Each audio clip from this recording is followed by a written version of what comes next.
የመንጃ ፍቃድ ፈተና ላይ ብዙ ተማሪዎች የወደቁበት ሲታይ ቀላል ነገር ግን በተግባር ከባድ የሆነውን 8 ቁጥር አሰራር በቀላሉ እንዴት መስራት እንደምትችሉ ላሳያችሁ። ከመጀመራችን በፊት እየተበራከተ የመጣውን የመኪና ስርቆት ለመከላከል የመኪናችሁን ሞተር ለማስነሳት ሲሞከር በስልካችሁ የሚያሳውቃችሁና የመኪናችሁን ሞተር በስልካችሁ ማጥፋት የሚያስችላችሁን ወሳኝ ቴክኖሎጂ ድርጅታችን ዋልታ ጂፒኤስ አስመጥተን እየገጠምን እንገኛለን። በመጀመሪያ በእንጨቶቹ መሃል ቀጥ ብሎ ወደፊት መሄድ፣ በመቀጠል አፍንጫው ወጣ ሲል ወደ ቀኝ አንድ ዙር ማዞር፣ ከዚያ ከፊት ለፊታችን የሚገኘው እንጨት ጋር ስንደርስ ሳንነካው ወደ ግራ ማዞር። በዚህ መልኩ ከመለስን በኋላ መሪውን ቀጥ አድርጎ መግባት። ወደ ኋላ ስንመለስ ደግሞ በመጀመሪያ መሪውን ቀጥ ማድረግ፣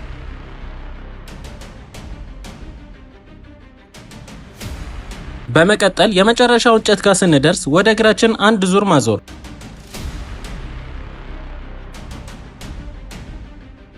ከዚያ በግራ ስፖኪዮ የመጀመሪያው አንድ እንጨት ብቻ እስኪታየን እንሄዳለን። ልክ እሱ ብቻ ሲሆን መሪ ቀጥ አድርገን ትንሽ እንጠጋለን። ከዚያም ወደ ቀኝ አንድ ዙር እንመልሰዋለን።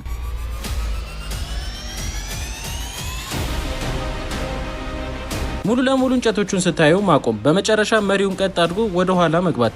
እንደዚህ አይነት የመንጃ ፍቃድ መረጃዎች እንዲደርሳችሁ ፎሎ ማድረግ አትርሱ። እንዲሁም በቀጣይ ቪዲዮ እንድንሰራ የምትፈልጉትን ሀሳብ ኮሜንት ላይ አስቀምጡልን።